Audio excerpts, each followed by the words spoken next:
Pengenalan. Teori dimensi budaya hot state ialah rangka kerja untuk komunikasi antara budaya yang dibentuk oleh Great Hot State, Set and Korese 2022. Ia menunjukkan pengaruh budaya masyarakat terhadap nilai ahlinya dan bagaimana nilai ini berhubung kait dengan tingkah laku dan struktur daripada analisa faktor digunakan. Di sini teori asal telah menyatakan terdapat 4 dimensi yang mana nilai budaya boleh dianalisis, iaitu termasuklah elemen individualisme, kolektivisme, penggelakan ketidakpastian, elemen jarak kuasa dan juga elemen maskuliniti kewanitaan. Pada tahun 2010, Hot State telah menambah dimensi yang terakhir, iaitu indogensi berbanding menahan diri, Eligatat 2021. Hal ini menunjukkan bahawa Hot State ialah membentuk satu tradisi penyelidikan utama dalam psikologi silang budaya dan juga digunakan oleh banyak penyelidik atau perunding di dalam bidang yang berkaitan, termasuklah perniagaan atau komunikasi. Globalisasi organisasi yang berterusan dan peningkatan kepelbagaian tenaga kerja telah menjadikan pemahaman tentang pengaruh nilai budaya ke atas fenomena individu dan organisasi sebagai keperluan perniagaan. Selepas individualisme atau kolektivisme, jarak kuasa adalah nilai budaya yang paling kerap dikaji dalam penyelidikan organisasi. Penerimaan ketidaksamaan dalam kuasa membentuk pandangan tentang bagaimana individu yang mempunyai tahap kuasa yang berbeza harus berinteraksi. Sebagai contoh, individu yang lebih tinggi pada jarak kuasa percaya bahawa tokoh kuasa harus dihormati dan ditunjukkan rasa hormat, manakala individu yang lebih rendah pada jarak kuasa tidak melihat banyak perbezaan berdasarkan strategi sosial, kuasa atau kedudukan hierarki. Definisi jarak kuasa. Bagi Hot State, jarak kuasa merujuk sebagai tahap di mana masyarakat menerima ketidaksamaan. Berkenaan dengan konteks kerja, Hot State membincangkan jarak kuasa sebagai perbezaan yang dilihat iaitu ketidaksamaan dalam jumlah kuasa pengaruh yang dimiliki oleh penyelia berbanding dengan orang bawahan. Menurut Law and Lee 2002, yang penting magnitude ketidaksamaan ini dinilai oleh kedua-dua penyelia dan orang bawahan dan diperkukuh oleh persekitaran sosial dan kebangsaan mereka. Jarak kuasa adalah penting untuk pelaksanaan perhubungan, interaksi dan komunikasi yang sihat antara pengurus dan pekerja. Jarak kuasa rendah meningkat kualiti perhubungan, interaksi dan komunikasi antara manusia, manakala kuasa tinggi jarak mengurangkan mereka. Dalam organisasi, persepsi pekerja terhadap jarak kuasa juga boleh mempengaruhi sikap dan tingkah laku pekerja. Komunikasi organisasi adalah dalam bentuk komunikasi menegak. Jarak pekerja dalam subjawatan mengharapkan dan mematuhi perintah dari pengurusan mereka. Pegawai dijangka mengambil bahagian dalam keputusan yang diambil dalam organisasi. Dalam organisasi sedemikian, pengurus mengambil berat tentang ketidaksamaan permekasaan pekerja.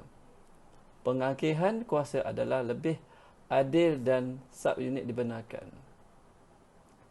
Membuat keputusan mengenai isu yang membimbangkan mereka. Kuasa tinggi memberi pengurus kuasa dan kawan tanpa had ke atas pekerja bawahan mereka. Ini kerana individu yang mempunyai kuasa dianggap lebih tinggi dan elit. Mereka yang kurang kuasa menerima tempat mereka dalam hierarki, mempercayai, memimpin mereka, menangguh perhakiman kepada mereka dan secara amnya tunduk setia dan patuh kepada pemimpin mereka.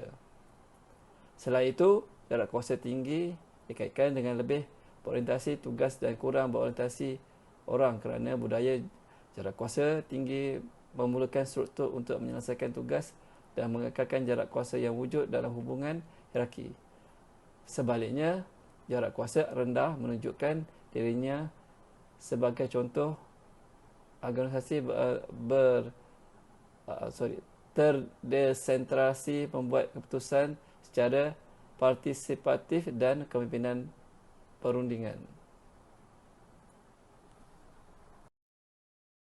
Analisis jarak kuasa.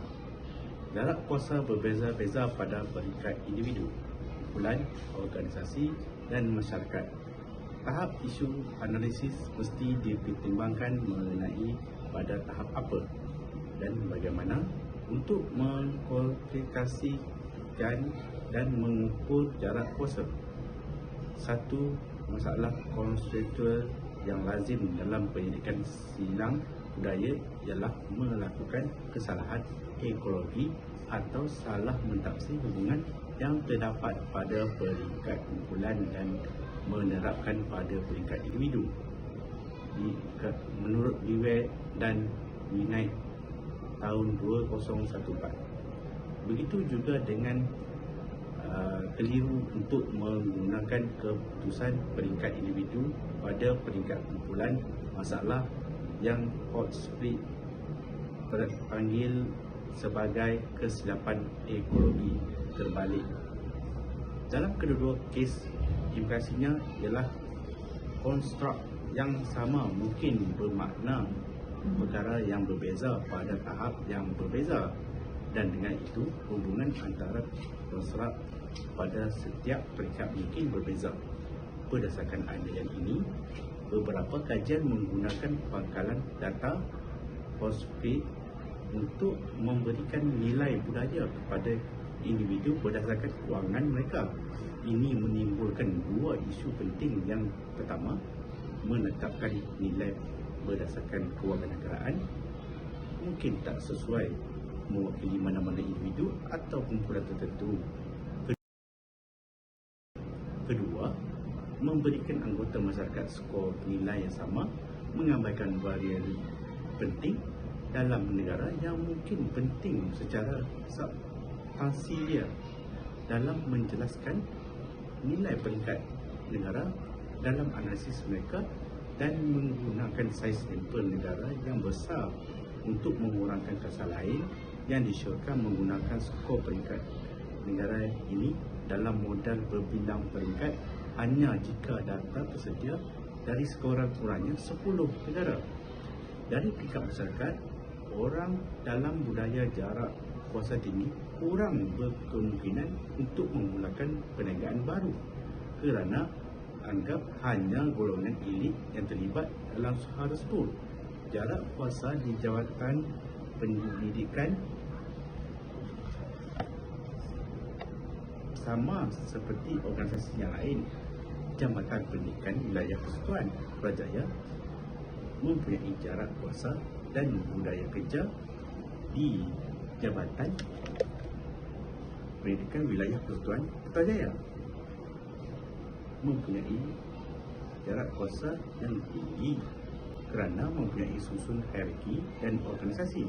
Ketua jawatan memegang jawatan yang paling tinggi dan seterusnya, yang mana setiap individu dan organisasi mempunyai peranan dan tanggungjawab masing-masing.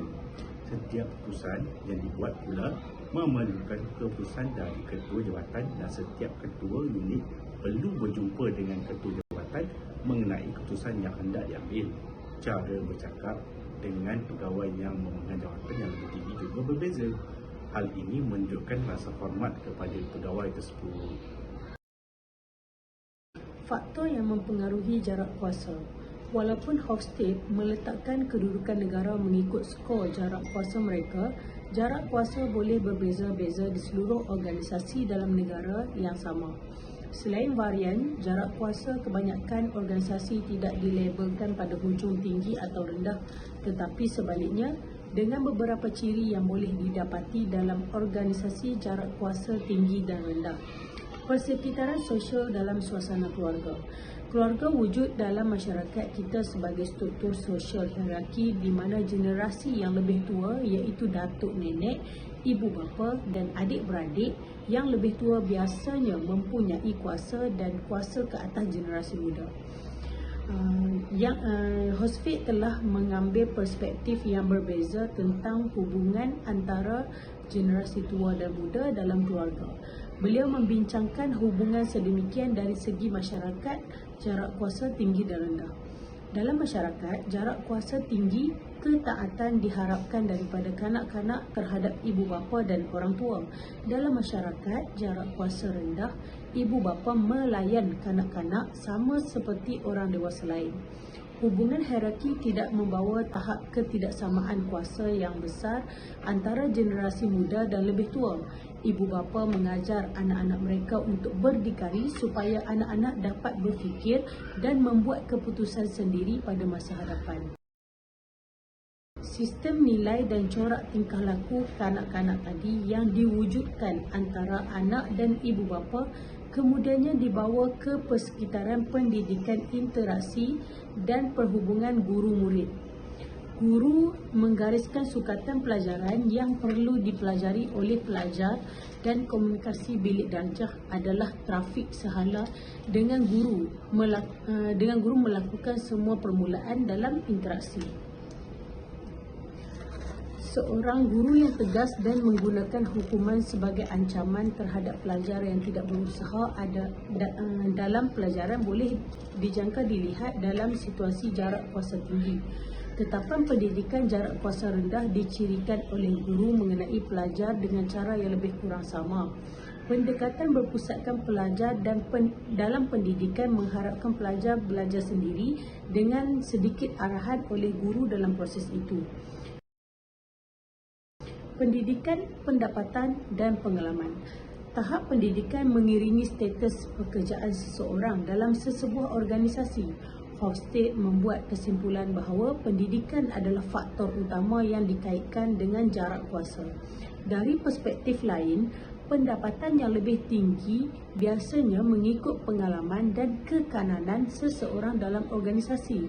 Oleh itu, ia juga boleh dijangkakan bahawa jarak kuasa akan menjadi lebih kecil melalui pengalaman kerja yang lebih besar dan kekananan yang lebih tinggi. Iklim organisasi. Iklim organisasi ialah satu set ciri yang menggambarkan organisasi atau persekitaran kerja yang sama ada dirasakan atau dialami oleh pekerja organisasi dan yang mempengaruhi tingkah laku mereka di tempat kerja. Iklim organisasi dibezakan daripada budaya organisasi kerana yang pertama adalah sementara dan boleh berubah dengan mudah, manakala budaya organisasi bertahan lebih lama dan mengambil sedikit masa untuk berubah. Di peringkat individu, jarak kuasa secara positif berkaitan dengan ketidakhadiran, kepekaan kepada orang lain, kepuasan dengan pekerjaan dan penyelia, keadilan organisasi yang dirasakan, komitmen berterusan, komitmen normatif, kepercayaan keakuran, persepsi kepimpinan arahan, keterbukaan kepada pengalaman dan keagamaan. Di peringkat kumpulan, jarak kuasa berkait positif dengan kerjasama kumpulan dan korelasi negatif dengan prestasi kumpulan. Di peringkat negara, jarak kuasa berkait positif dengan kepatuhan, kepentingan nilai kekeluargaan, kerelaan, neurotik dan rasuah serta berkait negatif dengan kepuasan hidup, keterbukaan kepada pengalaman, kekayaan, hak asasi manusia, kesaksamaan peranan jantina dan kesaksamaan pendapatan. Tambahan pula, di peringkat masyarakat, aspek kemajuan sosial seperti purata pendapatan negara menunjukkan berkaitan positif yang kuat dengan kesejahteraan subjektif negara.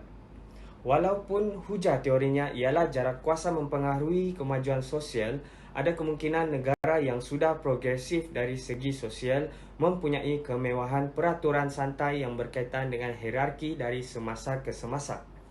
Satu komponen kesejahteraan subjektif ialah kepuasan dengan aspek kehidupan yang penting seperti pekerjaan seseorang, Kepentingan penentu kepuasan kerja berbeza berdasarkan jarak kuasa. Contohnya, di negara yang mempunyai kuasa tinggi jarak, ciri pekerjaan intrinsik seperti cabaran dan autonomi kurang berkaitan dengan kepuasan kerja daripada ciri kerja ekstrinsik seperti gaji. Jarak kuasa mungkin berkait secara negatif dengan kesejahteraan subjektif negara, namun pada peringkat individu, jarak kuasa secara positif berkaitan dengan beberapa petunjuk kesejahteraan seperti kepuasan kerja. Oleh itu, jarak kuasa yang lebih tinggi akan membuat hubungan antara sikap kerja atau persepsi dan perilaku pekerja menjadi lemah. Individu yang mempunyai kuasa juga lebih cenderung untuk meluahkan emosi yang dirasai mereka, manakala mereka yang kurang kuasa lebih cenderung untuk meluahkan emosi positif yang tidak dirasai. Jarak kuasa yang lebih besar, pemimpin mempunyai lebih banyak pengaruh terhadap pengikut kerana pengikut tunduk kepada pemimpin, lebih menghormati pemimpin, membangunkan hubungan yang lebih formal dan menghayati jangkaan pemimpin ke tahap yang lebih besar. Jarak kuasa mempengaruhi cara pemimpin dan pengikut biasanya berinteraksi. Contohnya, mereka yang mempunyai orientasi jarak kuasa yang lebih rendah menghargai layanan berkualiti daripada pemimpin mereka lebih daripada mereka yang mempunyai orientasi jarak kuasa yang lebih tinggi. Mereka yang lebih tinggi pada jarak kuasa kurang berkemungkinan untuk melaksanakan kepimpinan diri untuk berautonomi, menunjukkan bahawa mereka mungkin lebih suka mempunyai peranan yang jelas ditentukan kepada mereka. Apabila gaya kepimpinan sepadan dengan keutamaan, hubungan kualiti yang lebih tinggi mungkin berkembang dan berpotensi meramalkan kriteria yang berbeza sebagai fungsi jarak kuasa. Pemimpin transformasi mempunyai kesan yang lebih kuat pada potensi pasukan atau kepercayaan umum tentang keberkesanan pasukan merentas konteks apabila jarak kuasa adalah tinggi. Walau bagaimanapun, kemungkinan kesan ini adalah disebabkan oleh peningkatan mimik bawahan penyelia dalam budaya jarak kuasa tinggi di mana pekerja lebih bergantung kepada penyelia mereka. Oleh itu, nampaknya dalam budaya jarak kuasa tinggi, orang bawahan lebih bersedia untuk mencontohi tingkah laku penyelia mereka. Di sini, jarak kuasa berupaya untuk menjejaskan pengurusan prestasi dan sistem pemilihan kaki tangan. Jarak kuasa juga mempunyai korelasi negatif dengan bilangan sumber penarafan yang digunakan dalam proses penilaian. Selain itu, jarak kuasa juga berhubung kait dengan bilangan sumber penarafan untuk meramalkan ketidakhadiran berbanding pusing ganti agar ketidakhadiran adalah lebih rendah dalam organisasi di mana penggunaan lebih banyak sumber penarafan dalam masyarakat. Jarak kuasa rendah. Bagi cabaran pula, terdapat banyak cabaran apabila ahli pasukan daripada budaya dengan jarak kuasa tinggi dihadapi apabila bekerja dengan ahli pasukan lain daripada budaya jarak kuasa rendah.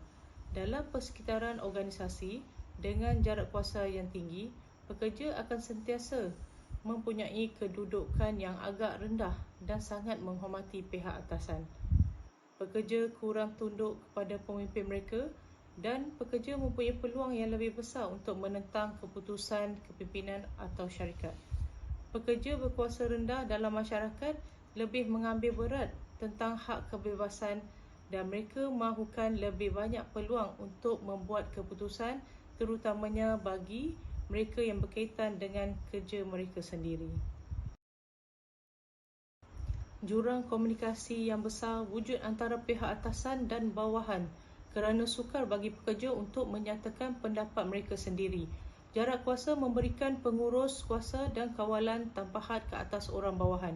Sebaliknya, pekerja akan mempunyai sikap tunduk yang tidak mempersoalkan. Pekerja yang lebih tua dan senior mendapat penghormatan daripada pekerja junior, bukan kerana kemampuan bekas itu, tetapi kerana umur dan tempoh perkhidmatan yang lama dalam organisasi. Situasi yang ideal untuk kepimpinan di tempat kerja, silam budaya ialah setiap orang harus bersedia dengan latar belakang budaya yang berbeza. Pemimpin mesti diajar untuk mengenali dan memahami batasan budaya yang diharapkan dan menghormati dan perlu mempelajari budaya nyata.